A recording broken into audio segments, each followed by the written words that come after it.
Bonjour à tous, bienvenue dans ce webinaire. Nous sommes ravis de vous avoir avec nous pendant 1 heure. Je me présente, je suis le docteur Anaïs Brassier, je suis pédiatre dans le service des maladies métaboliques à Necker et je suis responsable du centre de référence des maladies lysosomales. Moi, c'est Samia Pichard. Je travaille avec Anaïs dans le centre de référence des maladies lysosomales à Necker et on est ravis de vous accueillir aujourd'hui pour le premier volet de cette série de webinaires sur les mucopolysaccharidoses. Aujourd'hui, nous allons revoir la clinique et la diversité phénotypique. Donc, on va faire un large éventail des mucopolysaccharidoses en général. Nous aurons 3 autres sessions par la suite. Une session sur les présentations orthopédiques qui aura lieu au mois de mars. Ensuite, au mois de mai, nous allons revoir les présentations ORL des mucopolysaccharidoses et on va finir en juin pour un 3e volet sur le volet psychosocial des mucopolysaccharidoses. Je te laisse Anaïs pour continuer et puis introduire les mucopolysaccharidoses.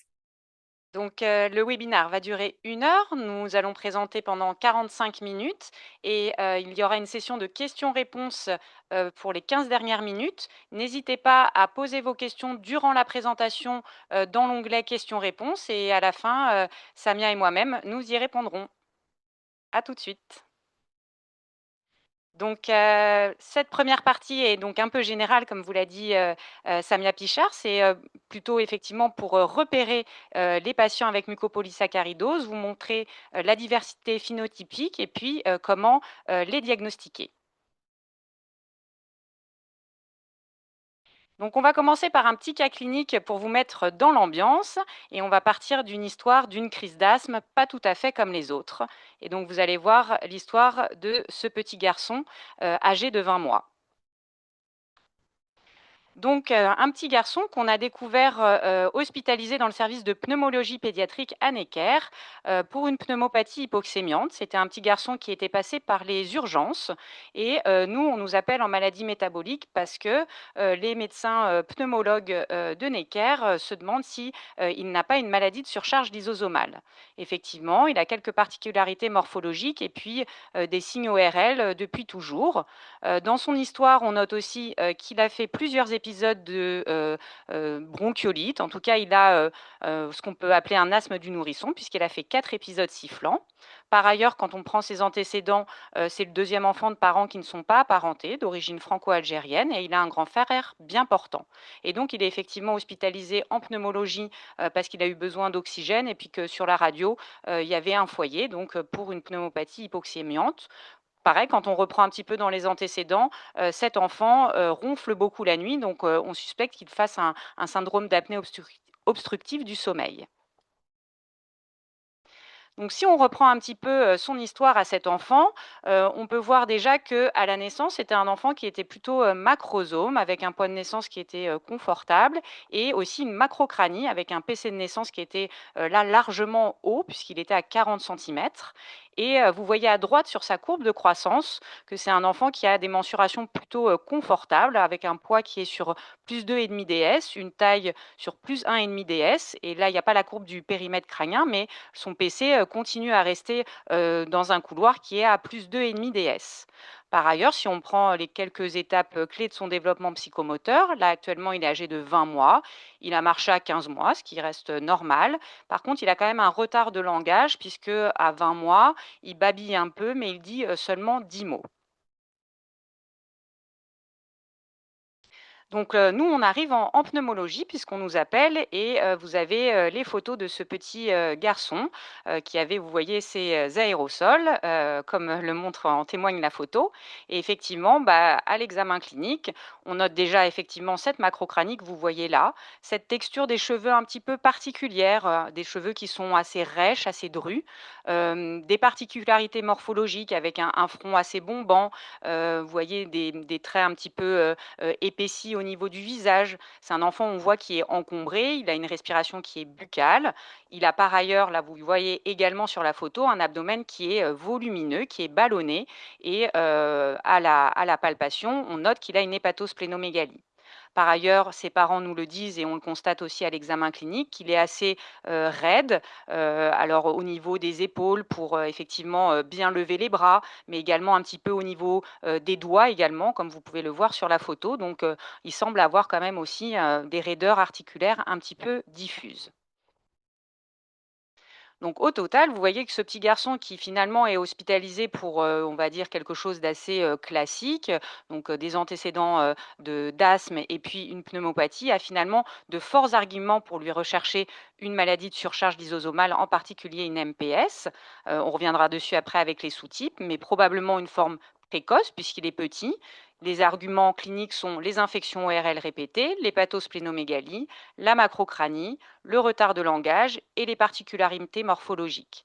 On reviendra après dessus, mais pour confirmer le diagnostic, on a fait les dosages des gags urinaires, des dosages d'enzymes leucocytaires et des radios aussi de squelette. Et finalement, on a rapidement confirmé le diagnostic de mucopolysaccharidose de type 2 et ce patient est maintenant traité par enzymothérapie substitutive. C'est important de faire effectivement précocement un diagnostic parce que vous allez voir au cours de la présentation que c'est important de mettre en place un traitement le plus précoce possible. Et ben donc les mucopolysaccharidoses, ce long mot, Quesaco. Donc nous on dit MPS parce que ça va un peu plus vite quand même, et donc on va vous en toucher quelques mots ici. Donc rapidement, sans vous noyer, quand même, qu'est-ce que c'est le lysosome? Puisqu'on parle de maladie de surcharge lysosomale, le lysosome, ou plutôt les lysosomes, ce sont des petits organites qu'on trouve dans toutes les cellules de l'organisme, sauf les globules rouges, et qui vont contenir beaucoup d'enzymes, qu'on appelle des hydrolases, qui vont permettre la dégradation de nombreuses macromolécules. Et effectivement, bah, s'il y a une enzyme qui ne fonctionne pas dans le lysosome, comme vous le comprenez, eh ben, va s'accumuler en amont de ce déficit enzymatique des substrats, des macromolécules qui vont s'accumuler. Et c'est pour ça qu'on dit maladie de surcharge lysosomale. Le lysosome a plein d'autres fonctions, mais on ne va pas trop rentrer dedans là maintenant. Mais ça explique effectivement qu'il peut y avoir plein d'autres dysfonctions et éventuellement des signes cliniques qui vont être différents en fonction du type de macromolécule qui va s'accumuler.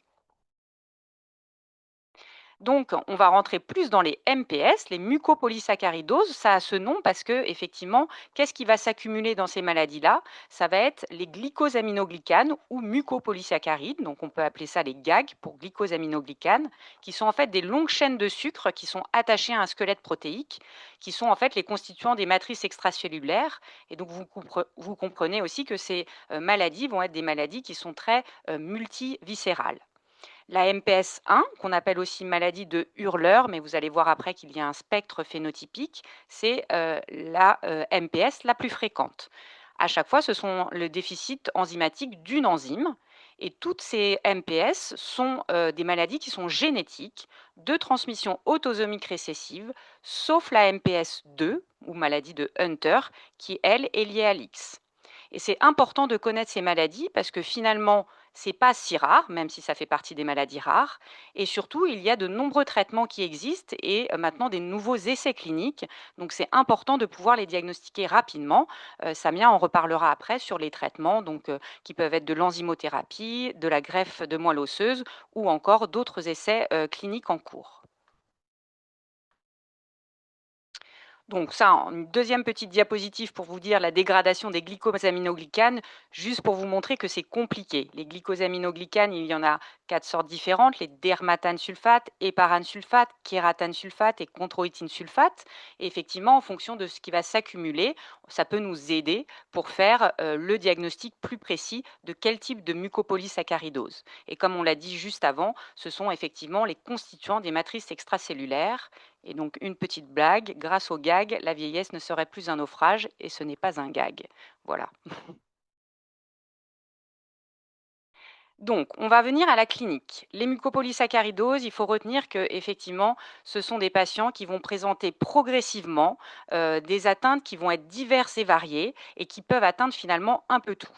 Donc, vous voyez sur cette diapositive que ça peut être une atteinte osseuse, une atteinte pulmonaire, une atteinte ORL, une atteinte cardiaque, une atteinte neurologique, mais également atteinte au niveau des yeux, tout ce qui est, au niveau, canal carpien, et on peut avoir des problèmes également de surdité, donc vraiment un large champ, de, signes cliniques, et on va revenir dessus un peu plus en détail.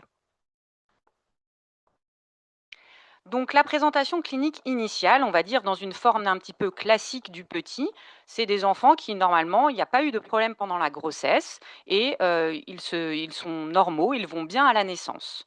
Finalement, il va y avoir une accumulation qui va se faire progressivement de ces gags, et donc c'est des enfants qui vont avoir progressivement des signes cliniques qui vont, apparaître. Souvent, les premiers signes vont être, souvent ORL, comme vous l'avez vu dans le cas clinique de ce petit garçon. Donc ça va être des enfants qui vont faire des bronchites, des otites à répétition, donc des choses finalement assez banales, et souvent ça n'attire pas l'attention. Par contre, si on faisait déjà des radiographies à cet âge-là, on pourrait voir, on va en reparler après, des anomalies au niveau des côtes, par exemple. C'est des enfants qui vont présenter aussi également des hernies, souvent récidivantes, qui peuvent être ombilicales ou inguinales. Et comme vous le voyez sur la photo qui est ici, des enfants qui peuvent avoir des taches mongoloïdes étendues. Alors, ce n'est pas quelque chose qui est spécifique au MPS, mais c'est vrai qu'il faut garder en mémoire que si vous avez plusieurs signes cliniques qui ne sont pas forcément compris, bah, vous pouvez penser éventuellement à une mucopolysaccharidose. Les signes révélateurs ORL, bon, je vous ai mis à droite des patients qui sont pas tout petits, donc c'est déjà des enfants qui sont très infiltrés. Et le patient qui a la très très grosse langue, la macroglossie, là c'est vraiment un œdème de la langue en plus suite à une anesthésie générale, mais c'est pour que ça vous marque. Effectivement, c'est des enfants qui vont se présenter avec vraiment des rhinites obstructives qui ronflent. Ils ont souvent eu des bronchites ou des bronchiolites. Ils ont souvent des otites, ils ont souvent des épisodes en fait infectieux, respiratoires. Plus effectivement, ils vont avoir l'accumulation de ces, mucopolysaccharides au niveau, des amygdales, mais aussi, au niveau des adénoïdes. Donc c'est vraiment, des enfants qui passent assez fréquemment par l'ORL en premier, et parfois vous allez voir que dans leurs antécédents chirurgicaux, on a fait une amygdalectomie ou éventuellement on a enlevé les végétations, et ils peuvent avoir en plus cette grosse langue. Là, c'était pour vous montrer les signes révélateurs morphologiques. Souvent, les internes qui sont passés savent les reconnaître, et effectivement, quand on en a vu un, souvent on sait un petit peu faire le diagnostic, bah, effectivement en observant bien l'enfant, puisque les signes, comme vous voyez chez le petit patient qui est à gauche, sont assez discrets quand on est petit, mais vont augmenter effectivement avec cette progression de la maladie dans le temps. Donc, c'est des enfants qui vont avoir des traits assez épais. Vous voyez le petit, patient qui est à droite, qui est beaucoup plus marqué, avec au niveau du visage, mais aussi au niveau des articulations, et donc effectivement, c'est, des signes qui ne sont pas évidents quand on est tout petit, mais au cours du temps, après, effectivement 12 mois, en général, c'est assez visible, sur le plan morphologique. Les signes révélateurs orthopédiques, ça peut arriver que ce soit par l'orthopédie que, effectivement une consultation d'orthopédie pour une kyphose, que le patient nous soit, adressé.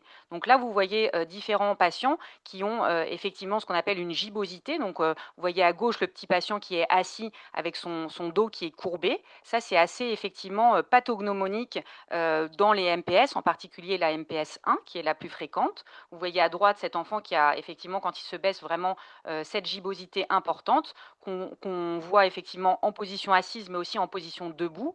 Parfois, c'est des enfants qui peuvent arriver effectivement en ayant déjà un corset, mais pour lequel le diagnostic n'a pas été fait.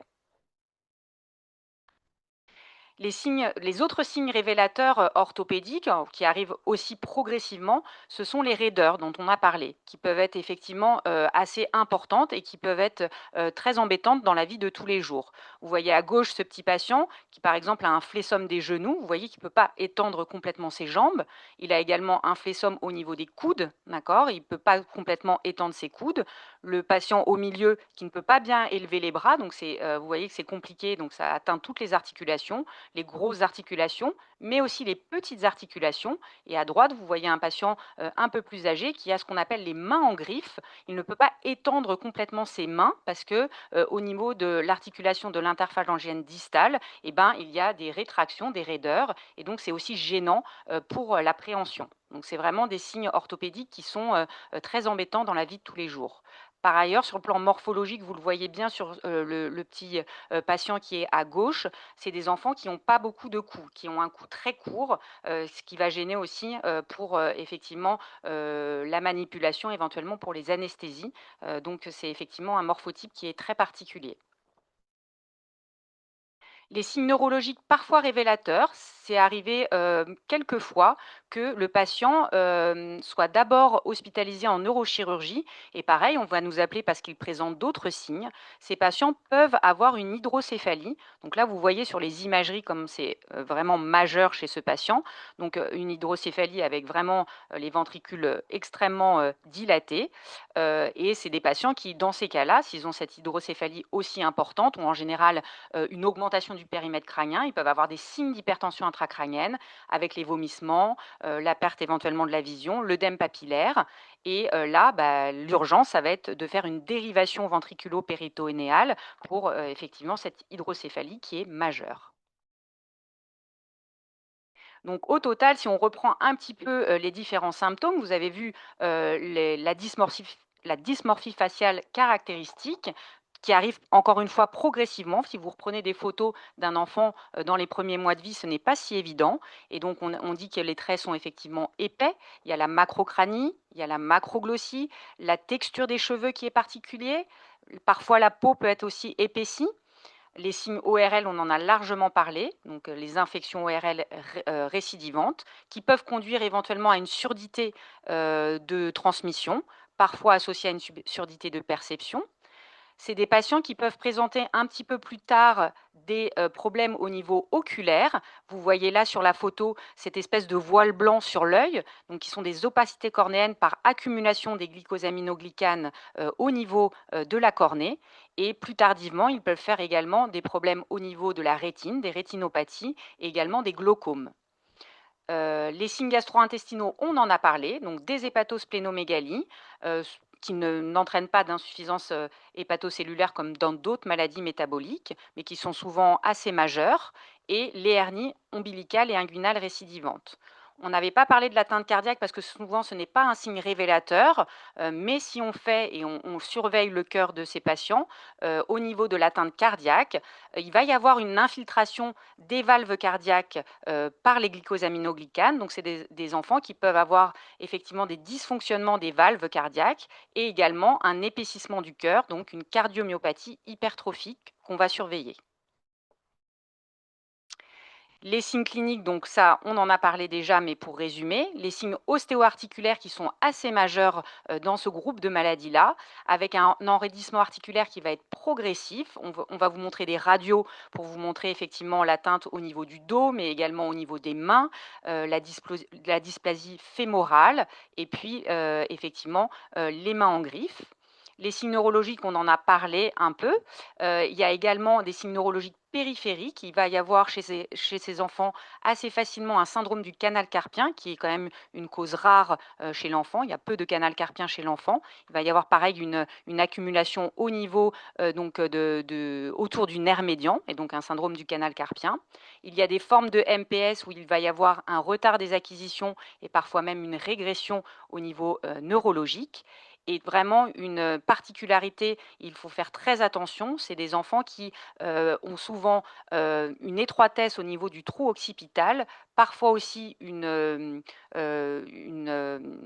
instabilité, et donc ils sont à risque de faire des accidents au niveau de la moelle à type de compression médulaire, et donc il faut être très précautionneux pour des mouvements de flexion-extension de la tête, et en particulier au niveau quand il y a une anesthésie générale, donc c'est des patients qui sont à risque au moment d'une anesthésie générale. Alors, est-ce que les radios nous aident? Eh bien oui, les radios vont nous aider pour le diagnostic, qui est avant tout clinique comme vous l'avez vu, mais la radio va pouvoir nous aider. Donc on en a un petit peu parlé, mais vous allez voir que différents types de radios peuvent montrer des signes cliniques chez ces patients. Au niveau du rachis cervical, c'est des enfants qui peuvent faire assez facilement des compressions au niveau de la moelle cervicale. Vous le voyez par exemple chez cet enfant À droite, et ben, il y a des images en intramédullaire, donc il y a déjà probablement une compression qui s'est faite. Et puis on fait des séquences pour voir si le liquide céphalorachidien qu'on voit, en blanc normalement sur les séquences T2 est bien de part et d'autre, de la moelle. Et là, vous voyez par exemple sur, le petit patient, au milieu MPS1 qu'il n'y a pas le liseré de LCR autour, donc il est à risque effectivement, de faire des compressions. Donc c'est des enfants qu'on va surveiller par des IRM régulièrement. Et en plus, dans certains sous-types de mucopolysaccharidose, en particulier MPS4, donc le morchio, et ben, ils peuvent avoir une instabilité entre les vertèbres C1 et C2. Et donc, parfois, on va les opérer pour effectivement fixer au niveau de C1, C2 et éviter cette instabilité avec un risque de compression médulaire haute. Sur les signes plutôt du, rachis thoraco-lombaire, vous voyez différentes radios. Donc, à gauche, il y a, typiquement ce qu'on appelle une vertèbre en rostre et juste à côté, on vous a mis une radio de rachis témoin pour que vous puissiez comparer. Ce sont des patients qui vont avoir des vertèbres très anormales, qui sont plus petites, qui sont plus plates, ce qu'on appelle platyspondylie, qui sont ovoïdes et parfois qui sont plus petites avec comme un bec en antérieur, c'est ce qu'on appelle la vertèbre en rostre, qui est très caractéristique des patients avec une mucopolysaccharidose. Sur les autres radiographies, vous pouvez voir encore ces vertèbres très anormales en rostre. Vous voyez également chez le patient qui a une MPS4 des côtes qui sont très épaissies. On peut avoir des patients qui ont également une scoliose, comme vous le voyez au milieu, des scolioses thoracolombaires, et pareil, ces côtes qui sont élargies. Et donc attention, je vous ai parlé des compressions médulaires hautes, mais à l'endroit de la kyphoscoliose au niveau thoracolombaire, c'est des patients qui peuvent également faire des compressions médulaires, comme vous le voyez sur l'imagerie, l'IRM qui est à droite. Ça, on en a déjà parlé, mais c'est pour vous le mettre bien en tête. Donc, vous voyez les anomalies squelettiques, en particulier au niveau dorsal. C'est très effectivement flagrant parce que vous voyez encore sur cette radiographie des vertèbres qui sont anormales avec une vertèbre en rostre. Et ça, c'est vraiment fréquent au diagnostic chez ces patients-là. N'hésitez pas à poser des questions hein, enfin, sur les questions-réponses en même temps qu'on discute. Donc là, au niveau du bassin, pareil, ils ont des anomalies. Donc c'est des patients qui ont ce qu'on appelle une dysostose multiple, puisque finalement, c'est tous les os qui vont être atteints. Vous avez pareil, tout à droite, une radiographie donc normale, témoin, et vous voyez une radio d'un patient MPS1 qui a plusieurs anomalies. Vous voyez d'une part que le cotyle n'est pas du tout normal, donc c'est ce qu'on appelle la dysplasie acétabulaire. L'ischion, il est trop large, et d'autre part, la tête fémorale n'est pas du tout normale, elle n'est pas ronde, elle est pas jolie. Et en plus, c'est des patients qui ont fréquemment une coxa valga, donc des anomalies au niveau du bassin qui sont importantes. Parfois des patients qui vont aller jusqu'à avoir des prothèses totales de hanches. Et au niveau des mains, on en a parlé, donc si on regarde les radios, elles sont anormales aussi, au niveau des métacarpes et des carpes. Donc on voit en particulier cet aspect un petit peu qu'on dit pointu des métacarpes, avec des métacarpes qui sont très larges. Vous voyez pareil par rapport à une radio témoin qui est à gauche, des métacarpes qui vont être courts mais très larges, avec un aspect un petit peu effilé au bout. Et les os du carpe aussi qui sont anormaux, qui sont hypoplasiques et irréguliers. Et je laisse la parole à Samia. Merci beaucoup Anaïs. Alors, maintenant qu'on a passé en revue toute la clinique des mucopolysaccharidoses et les présentations ostéo-articulaires et les présentations radiologiques, on va passer au cas un petit peu plus concret. On va parler de traitement, mais je vais refaire encore de nouveaux cas cliniques. Juste, je voulais préciser, n'hésitez pas à poser vos questions au fur et à mesure dans la rubrique questions et réponses. On y répondra par la suite. Alors, je vais commencer par vous parler d'un petit garçon qui avait 3 ans et demi au moment où on l'a connu, un premier enfant de parents non apparentés, d'origine tunisienne, grossesse, accouchement normaux. Et à partir de 15 mois, les parents ont constaté une coloration blanchâtre au niveau des yeux. Ils ont consulté en ophtalmologie, c'était dans un grand centre parisien où on leur avait parlé d'une dystrophie cornéenne. Ils avaient même suspecté une infection à l'herpès et ils avaient commencé un traitement par acyclovir par voie intraveineuse pendant 15 jours, évidemment sans amélioration de l'atteinte ophtalmologique. Et puis l'enfant grandit et à 2 ans, bah, il ne marchait pas encore. Il a fait ses premiers mots à l'âge de 3 ans et devant ce retard global du développement psychomoteur, il a fini par consulter en neuropédiatrie vers entre 2 ans et demi et 3 ans. On a fini par lui faire une IRM cérébrale et sur l'IRM, on a vu des anomalies de la substance blanche. Alors la neuropédiatre s'est dit: «Bon, bah, on va l'envoyer directement au centre de référence, leucodystrophie». C'est à ce moment-là que je fais connaissance de ce petit garçon. Vous allez voir, sur la diapo suivante, ses photos, avec, ses radiologies. Alors je ne sais pas si vous les voyez? Les photos, voilà. Vous voyez les photos de ce petit garçon tel qu'il s'est présenté à nous, et on a fait le diagnostic au bout du couloir. Maintenant, je pense que vous êtes tous au top sur la dysmorphie et les présentations ostéo-articulaires des mucopolysaccharidoses et donc vous avez bien sûr remarqué qu'il avait un flessum au niveau des coudes, un flessum au niveau des genoux qui était finalement irréductible. Il a également un thorax étroit comme vous voyez, il a un gros ventre parce qu'il avait une hépatosplénomégalie et puis des traits du visage un petit peu particuliers. Il ressemblait pas du tout à ses parents. Il avait des traits épais, comme vous les avez vus sur les photos que vous a montrées Anaïs. Heu, sur l'imagerie que vous voyez ici, il y a effectivement des petites anomalies de la substance blanche, mais c'est pas quelque chose qui était, en tout cas au premier plan et en fait, en les réinterprétant a posteriori, on s'est rendu compte que c'était un élargissement des espaces de Virchow-Robin, comme vous a expliqué Anaïs. Et en fait, en complétant l'examen, il avait aussi un petit souffle cardiaque. Donc, on a refait une consultation ophtalmo, il avait une opacité cornéenne. Sur l'échographie, il n'y avait pas de valvulopathie et on lui a fait d'abord pour commencer une numération et sur la numération simple, classique, le radiologue nous a appelé, le biologiste nous a rappelé en nous disant: «Attention, il existe des cellules de Gasser». On avait déjà fait le diagnostic sur la clinique et donc on a complété la biologie pour effectivement confirmer qu'il avait une mucopolysaccharidose de type 1 avec un déficit de l'activité de la L-hyaluronidase. On a confirmé en biologie moléculaire. Et donc cet enfant avait une forme plutôt modérée. Vous avez vu pas mal de photos très sévères de mucopolysaccharidose et vous avez compris qu'en fait, il y a plusieurs types de présentation. C'est ce qu'on appelle, et c'est le cas dans beaucoup de maladies lysosomales, pas juste dans les mucopolysaccharidoses, c'est ce qu'on appelle le spectre phénotypique.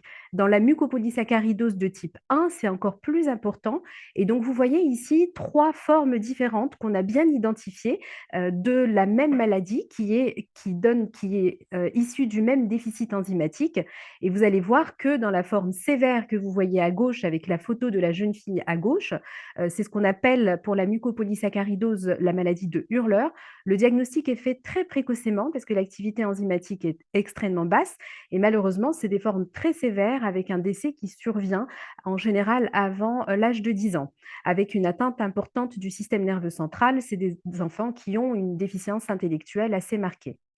De l'autre côté du spectre, tout à fait à droite, vous avez la forme tardive de la mucopolysaccharidose de type 1, qu'on appelle également la maladie de Chailleux, où le diagnostic est beaucoup, beaucoup plus tardif. Vous voyez la jeune fille que vous voyez sur la photo, si on ne l'avait pas examinée complètement, on n'aurait jamais pu douter que sa dysmorphie aurait pu être en lien avec une mucopolysaccharidose. Elle a certes des traits qui sont un petit peu épaissis, mais ce n'est pas non plus majeur.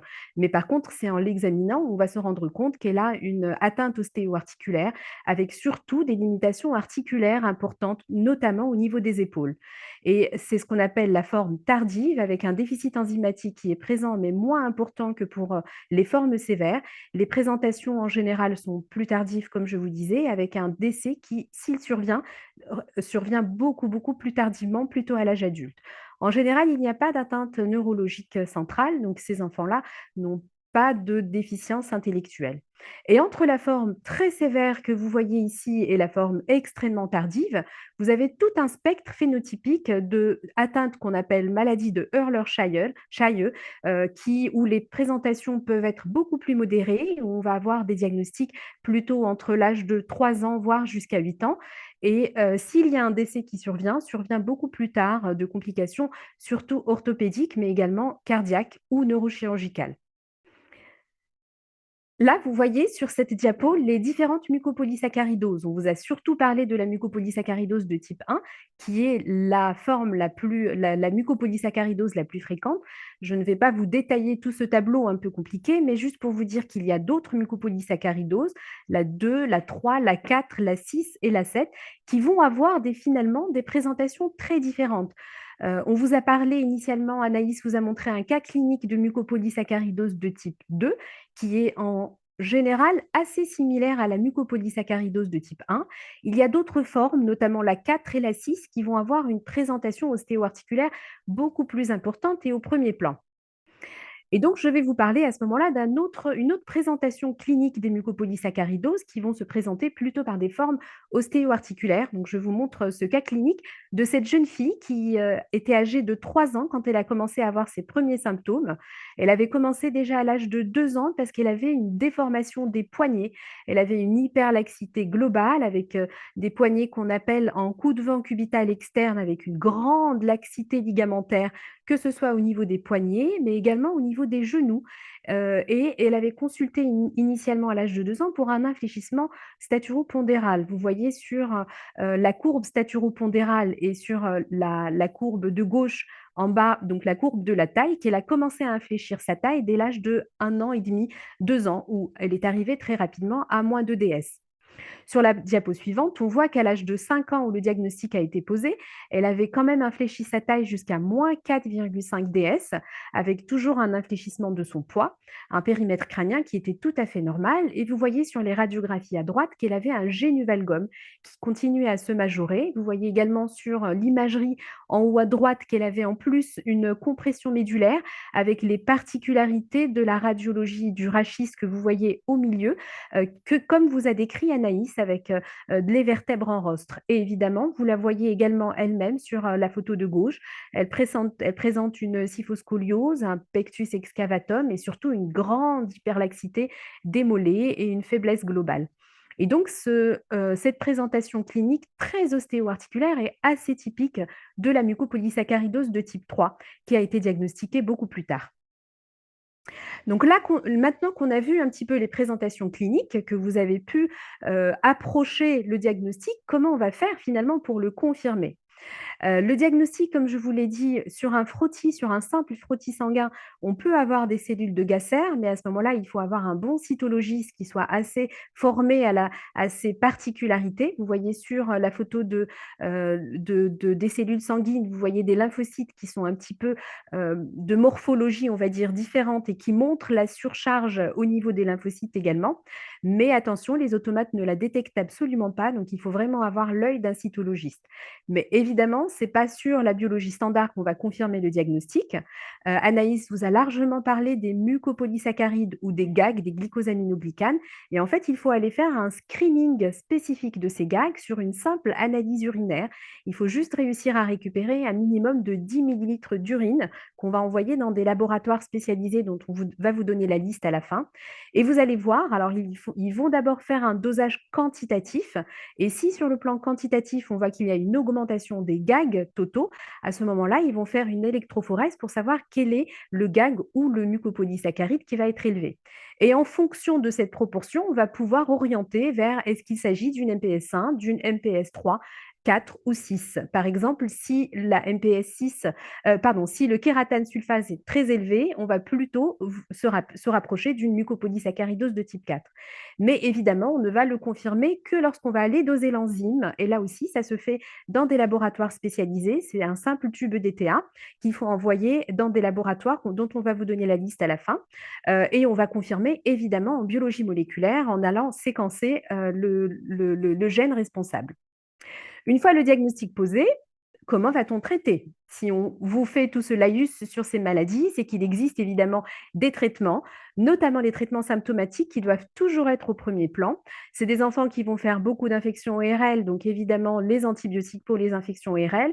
S'il y a besoin de les opérer, et ils sont malheureusement souvent opérés pour des amygdalectomies, des adénoïdectomies ou alors des poses d'aérateurs transtympaniques.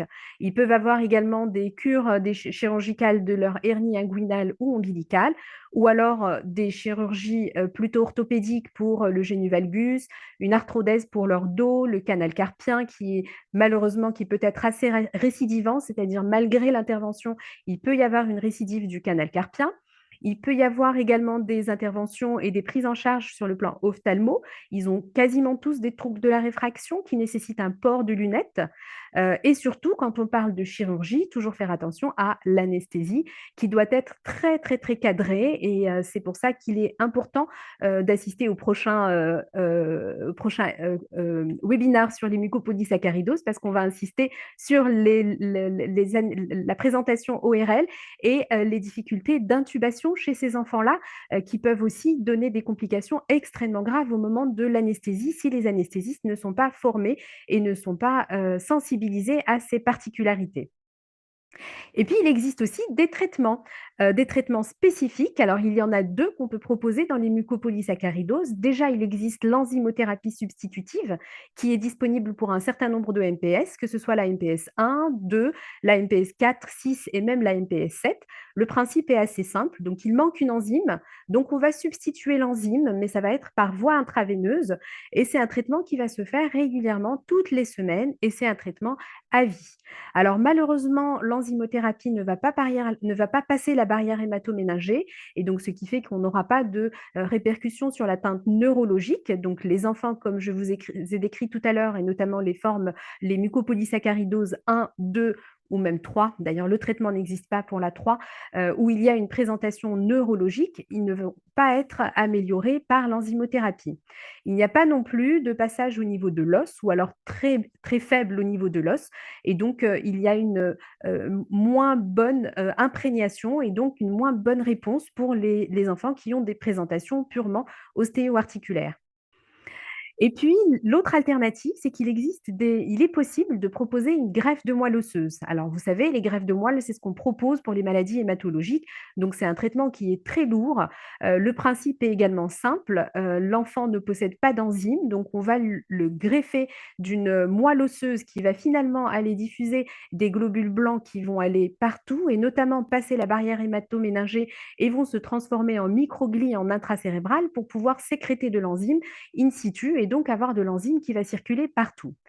Alors, c'est juste que la greffe, c'est quand même très lourd. Il faut une chimiothérapie extrêmement lourde. Donc, malheureusement, il y a une mortalité qui n'est pas négligeable dans ce type de traitement. Mais l'avantage est qu'il peut permettre justement d'améliorer l'atteinte neurologique à condition, et je l'ai bien noté sur cette diapo, vous pouvez la voir, que le diagnostic ait été fait très précocement. Les indications, c'est principalement pour la mucopolysaccharidose de type 1, d'autant plus quand elle a été diagnostiquée très tôt, donc avant l'âge de 2 ans, et qu'il y ait un QD, donc un quotient de développement qui soit supérieur à 70. Il y a d'autres alternatives thérapeutiques, mais qui sont encore en cours de recherche. Il y a beaucoup d'essais très, très prometteurs de thérapie génique, notamment de la thérapie génique qui est couplée à la greffe de moelle osseuse. On est en cours de mise en place de ces traitements-là, mais pour l'instant, c'est encore au stade de la recherche. Donc, on en saura plus dans les prochaines années. On propose pas mal de choses pour aider les patients dans leur quotidien, et oui, également pour les médecins traitants ou les médecins qui suivent, les pédiatres, etc., qui suivent ces patients-là. Il existe notamment des cartes d'urgence pour expliquer quelles sont les complications, pour expliquer quelles sont les choses qu'il faut prendre en charge et surtout qui appeler en priorité en cas de complications. Il y a également des certificats d'urgence qui expliquent les différentes complications qu'on peut trouver chez ces patients-là et comment les traiter dans un premier temps. On a également mis en place un programme d'éducation thérapeutique qui s'appelle Enzymois, qui est à destination des patients plus de 12 ans. Il faut pouvoir comprendre suffisamment et pouvoir accéder à l'outil informatique. C'est un programme qui est fait en distanciel. Ce sont des séances qui durent environ 1 heure et demie par séance et qui permettent d'expliquer aux patients les principes de la maladie, le principe de l'enzymothérapie et également de les aider dans leur quotidien pour la mise en place et la prise en charge des enzymothérapies, que ce soit à domicile ou à l'hôpital. Et donc voilà, on a quasiment fini ce premier laïus et ce premier webinaire sur les mucopolysaccharidoses. On insiste sur la clinique, sur la présentation qui peut être, très polyviscérale de ces maladies-là. Donc ce sont des maladies d'organes avec principalement au premier plan des particularités morphologiques et je pense qu'on vous a montré suffisamment de photos pour que, ces photos puissent vous rester en tête. Donc les dysmorphies qui doivent normalement vous faire évoquer les diagnostics de mucopolysaccharidose. Pensez également à l'atteinte ostéo-articulaire, comme on vous a montré sur les différentes radiologies, qui peuvent être aidées également par des radiologues qui connaissent un petit peu ces maladies et qui peuvent vous aider à mieux comprendre et à poser des diagnostics. L'hépatosplénomégalie, l'atteinte ORL aussi, qui peut être également au premier plan. Donc maintenant, vous avez compris que quand vous y avez pensé, vous pouvez aller faire le dosage des gags urinaires, vous pouvez vous aider des radiologies aussi. Et puis, n'hésitez pas à prendre avis auprès d'un centre de référence ou de compétences des maladies lysosomales afin de voir l'enfant, de confirmer le diagnostic et puis de voir s'il y a une nécessité ou pas de débuter un traitement.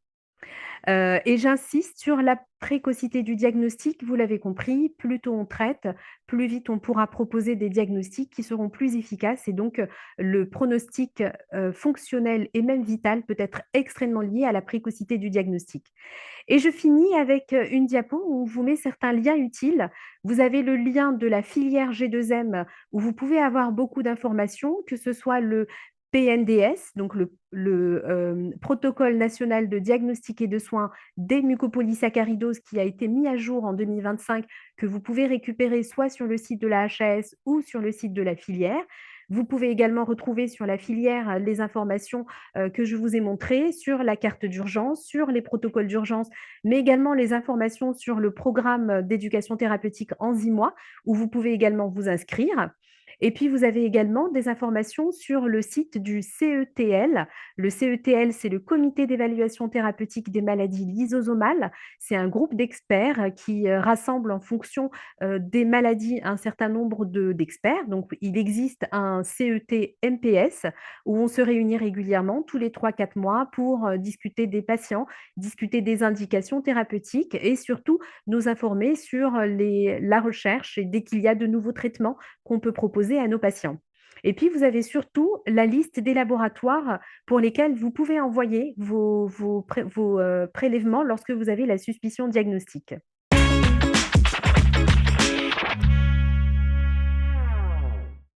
Bah, j'espère que vous avez bien aimé cette présentation. On a déjà des questions-réponses, donc et ben, enfin, pas des réponses, des questions. On va essayer de faire les réponses avec Samia. On va peut-être les prendre dans l'ordre. Samia, ça te va? Oui? Ah, vas-y, je te laisse commencer par la première question. Donc on a la première question qui est, le suivi IRM régulièrement chaque 3, 6 ou 12 mois. Donc très bonne question. Là, on a fait quand même, quelque chose un petit peu, général parce que c'était le but. On n'a pas, fait par sous-type et par gravité. Vous avez vu qu'il y avait, des spectres phénotypiques, assez variés. Globalement, on va dire dans un suivi, classique, c'est plutôt des IRM, chaque 12 mois. En tout cas pour les IRM au niveau cérébral et médulaire, en faisant bien attention de faire médulaire complet, c'est-à-dire haut, mais aussi bas, parce que vous avez vu qu'au niveau des kyphoses thoracolombaires, on peut avoir des compressions médulaires. Après, si le neurochirurgien ou si, voilà, si l'orthopédiste estime qu'il faut rapprocher la surveillance, mais c'est rare quand même qu'on fasse plus que tous les 12 mois. Globalement, c'est à peu près ça le rythme. Voilà pour la. Je ne sais pas si tu veux rajouter quelque chose, Samia, sur ça. Oui, je voulais juste préciser que tout est bien noté. Le rythme de surveillance est bien noté sur le PNDS que vous pouvez récupérer sur le site de la HS ou de la filière, où on reprend un petit peu le rythme recommandé de surveillance et de suivi des patients. Et vous aurez normalement toutes les informations dessus. On peut passer à la question suivante, Anaïs? Oui, tu veux. Alors, pourquoi une forme précoce est-elle évoquée à 20 mois? Quand n'est-ce plus considéré comme précoce? C'est une bonne question. Alors, c'est très difficile. Je commence à répondre, Anaïs? C'est très difficile de parler de forme précoce ou pas. Je vous ai parlé du spectre phénotypique et effectivement, il y a certains patients qu'on peut diagnostiquer dès les premiers mois de vie, dès 6 mois, devant une kyphose, vraiment impressionnante. Il est possible d'avoir également des formes précoces à 20 mois. Hem Mais c'est toujours délicat parce qu'en général, à 20 mois, ils ont beaucoup, beaucoup plus de symptômes. Ils ont non seulement l'atteinte ostéo-articulaire avec la kyphoscoliose et la gibbosité que vous a montré Anaïs sur les photos. On a également, en général, une hépatosplénomégalie. On a l'atteinte ORL qui est aussi prenante. Euh, à 20 mois, quand on diagnostique, on peut parler de forme précoce et surtout, on a toujours la possibilité de traiter par le traitement optimal qui est la greffe de moelle osseuse.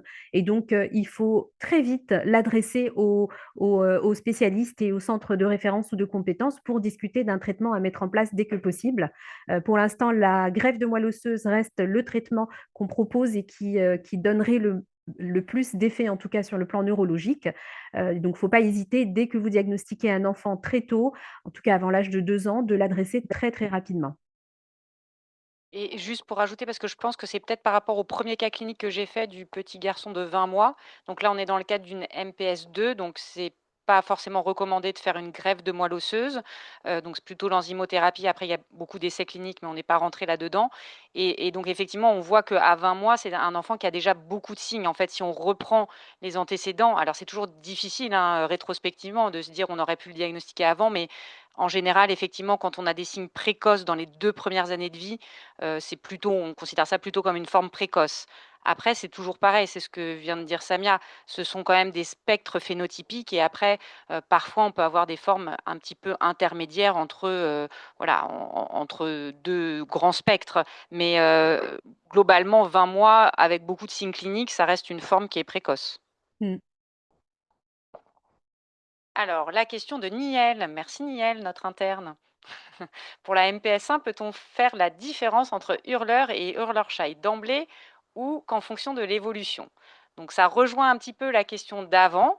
Avant, on mettait effectivement beaucoup dans les cases entre guillemets en disant là c'est hurleur et là c'est hurleur-shy.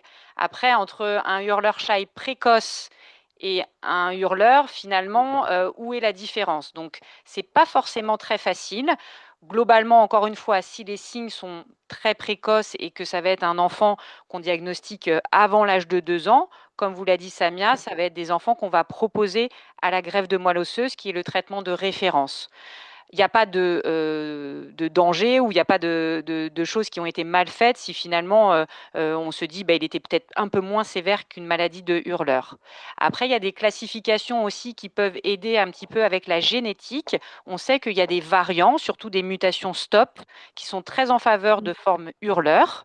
Il y a quelques mutations récurrentes et d'autres au contraire, en particulier en Afrique du Nord, qui sont dites pour donner des formes plus intermédiaires hurleur-shy, mais encore une fois avec une variabilité du phénotype et parfois des hurleur-shy qui sont quand même assez sévères.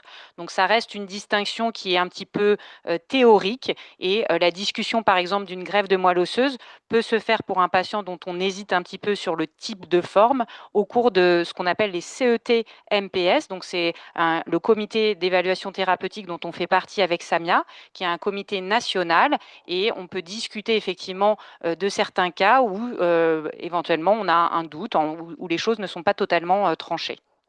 Je ne sais pas si tu veux ajouter quelque chose, Samia. Non, c'est exactement ça. Juste pour dire qu'en général, quand on les diagnostique tôt, donc avant l'âge de 2 ans, vu qu'on ne sait pas dire s'ils sont en une forme hurleur ou une forme hurleur shy, c'est vrai qu'on propose en général la greffe de moelle sans tarder. Donc encore une fois, importance de diagnostiquer le plus rapidement possible.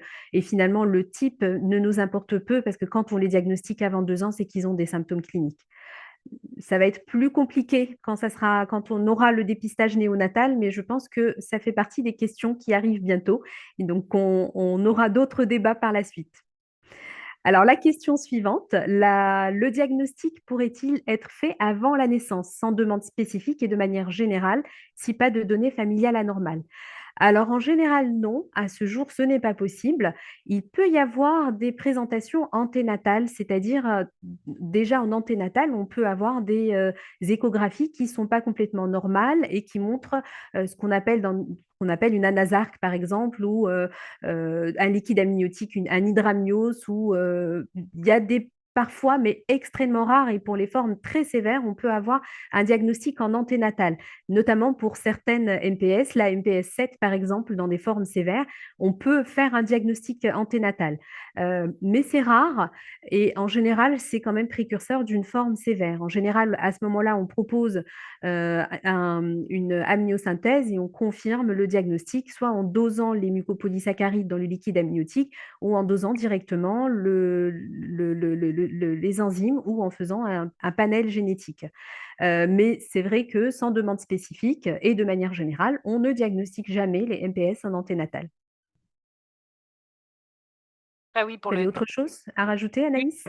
c'est tout à fait ça, mais pour le dépistage néonatal, donc il n'existe pas en France dans la MPS 1, il existe dans d'autres pays et c'est une des maladies qui est discutée pour peut-être un jour être, au dépistage néonatal, mais pour l'instant, ce n'est pas le cas. Alors, question d'après difficile, de Pascal Ruchon. Bonjour, quels bénéfices apporte l'enzymothérapie substitutive dans le cas de la MPS 4 Morchio? Merci. Donc, effectivement, il existe une enzymothérapie substitutive dans la maladie de Morquio depuis un peu plus de 10 ans. Il y avait eu des essais cliniques qui avaient été faits auparavant. Pour ceux qui, ont pas forcément tout retenu du webinar ou qui sont moins, voilà, sensibilisés, la maladie de Morquio, donc c'est une maladie qui est avant tout ostéo-articulaire, avec dans la forme sévère des patients qui ont, une très petite taille et des complications, assez en lien avec toutes ces complications orthopédiques et c'est vrai que, on est, les essais cliniques qui ont fait qu'il y ait, l'autorisation de ce médicament, en France étaient sur des données de périmètre de marche pour les patients marchants, où il y avait une petite augmentation du périmètre de marche chez les patients traités et une amélioration, pareil, légère mais existante de la fonction respiratoire. On a ensuite effectivement, une fois qu'il y a eu l'autorisation de mise sur le marché, traité, nos patients effectivement, par cette enzymothérapie et c'est vrai qu'on a eu, on va dire, bon voilà quelques, plusieurs, cas où les patients n'ont pas bien répondu, ou et aussi surtout un grand groupe de patients qui ont fait des réactions sévères aux perfusions. Donc c'est vrai que, actuellement par rapport à il y a 10 ans et Samia tu vas compléter, on est un petit peu plus, on va dire un peu moins, emballé par ce traitement par enzymothérapie substitutive et il y a une étude qui est en cours, on espère qu'elle sera bientôt soumise pour justement évaluer est-ce qu'il y a des bénéfices de cette enzymothérapie et pour quels patients? Donc c'est une bonne question. C'est vrai que c'est un traitement qui a été déremboursé de certains pays d'Europe, justement faute d'efficacité. Donc on est un peu, nous partagés. Je dirais que c'est, fréquemment quelque chose dont on parle pour les patients pour savoir si on initie le traitement au pareil en CET-MPS, donc au comité d'évaluation thérapeutique, national. Oui, non, c'est tout à fait ça, Anaïs. On se pose toujours la question et surtout, on prend surtout en compte l'avis de la famille parce que, comme je vous expliquais, une enzymothérapie, c'est quand même un traitement à vie. C'est toutes les semaines à l'hôpital ou à la maison, mais la perfusion dure plusieurs heures. Se pose la question, il y a toujours le bénéfice du traitement par rapport à la qualité de vie et aux difficultés d'accès à la perfusion. Donc, c'est des questions qu'on se pose régulièrement, comme dit Anaïs au CET-MPS, et on prend en compte l'avis de la famille pour pouvoir, et puis les données scientifiques qui existent pour dire qu'il y a quand même, on ne dit pas que ça ne marche absolument pas, il y a quand même une amélioration, comme l'expliquait Anaïs, une amélioration aussi de qualité de vie, de respiration pour certains des patients. On ne peut pas dire que ça ne marche absolument pas, mais c'est toujours difficile de savoir exactement est-ce qu'il y a un réel bénéfice ou pas. Donc pour l'instant, on en discute principalement avant de proposer le traitement en prenant en compte l'avis des parents. Alors, la question suivante de Céline. Bonjour Céline. Concernant les ERT, donc les enzymothérapies, les innovations ouvrent-elles la voie à des enzymothérapies capables de passer la barrière hémato-encéphalique? C'est une excellente question et je vous ai parlé des essais de thérapie génique, mais il n'y a pas que la thérapie génique. Il y a certains essais actuellement, d'enzymothérapie qui vont être couplés à une protéine pour pouvoir passer la barrière hémato-méningée qu'on appelle enzymothérapie chimère. Ça existe pour l'instant pour les MPS II. Le traitement est toujours en essai thérapeutique, mais bientôt il va pouvoir être disponible en France. Malheureusement, on n'a pas encore énormément de recul sur ces traitements-là. Il a été également testé pour les mucopolysaccharidoses de type 3, mais là non plus, on a très peu de résultats pour le moment. C'est une maladie, on n'en a pas beaucoup parlé sur notre exposé, mais c'est une maladie qui est malheureusement beaucoup plus grave avec une atteinte surtout neurologique. Donc pour l'instant, oui, on espère que les enzymothérapies qui passent la barrière soient des traitements et des thérapeutiques prometteuses pour l'avenir.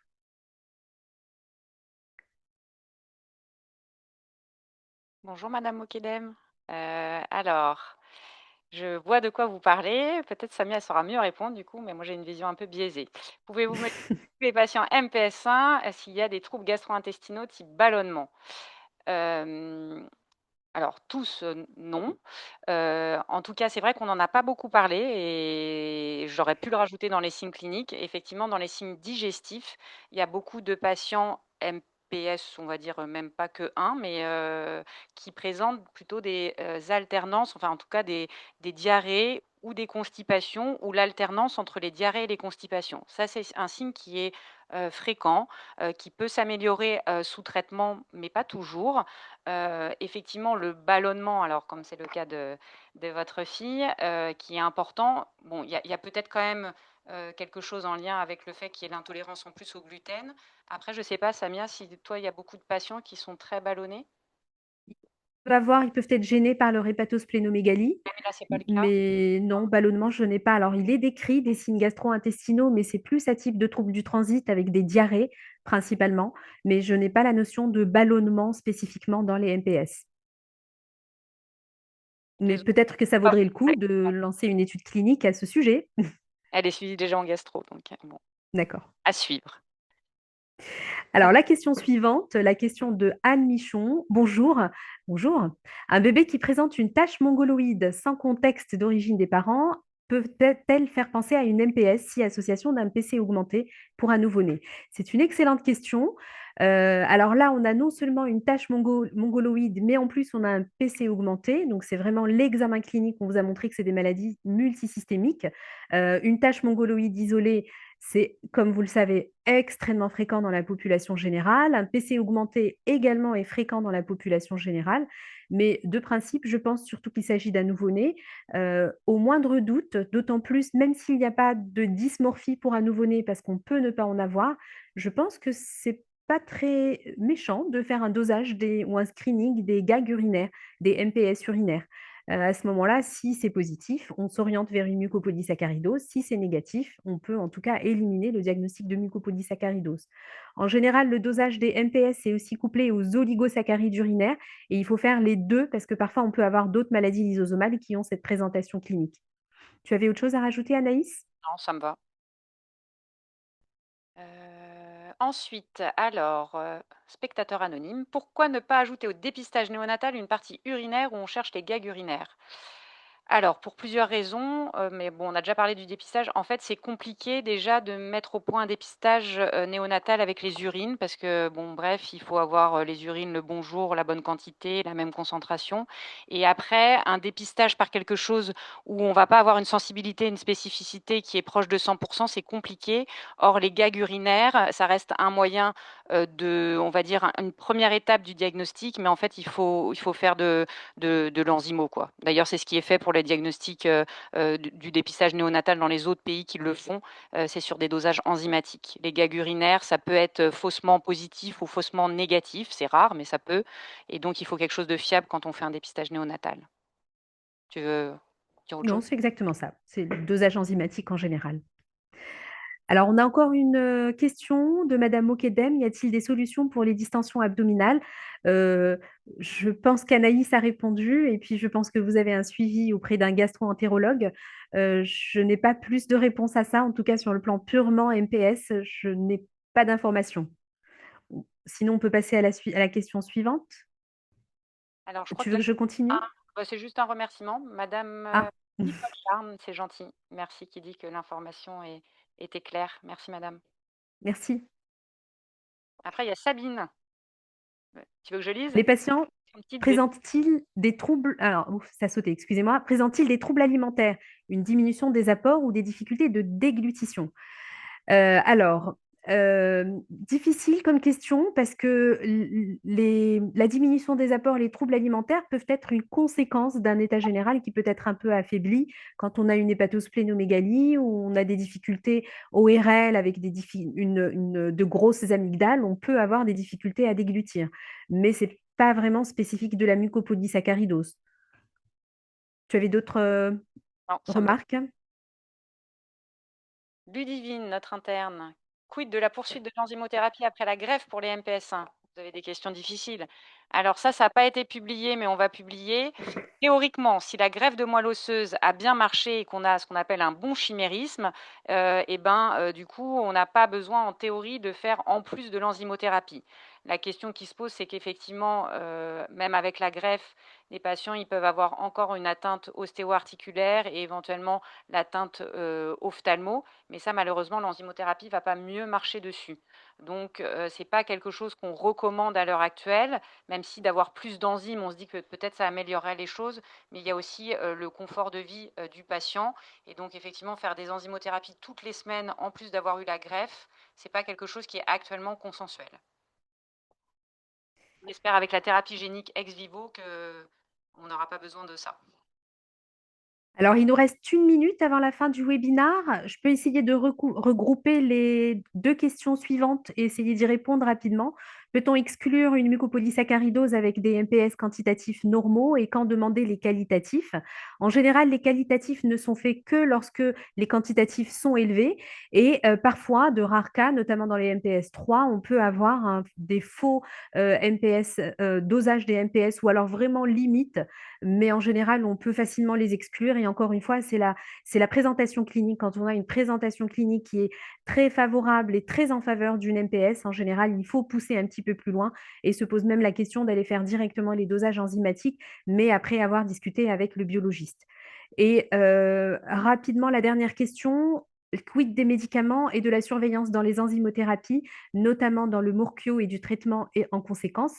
Alors, le traitement symptomatique est nécessaire avec ou sans enzymothérapie et je pense que ça marche, notamment tout ce qui est kinésithérapie. J'en ai pas beaucoup parlé, dans mes présentations, mais la prise en charge en rééducation, que ce soit la kiné ou la psychomotricité, l'ergothérapie, doit être au premier plan et ne doit pas, retarder le reste des prises en charge évidemment et doivent absolument continuer malgré l'enzymothérapie. Je ne sais pas si c'était la question?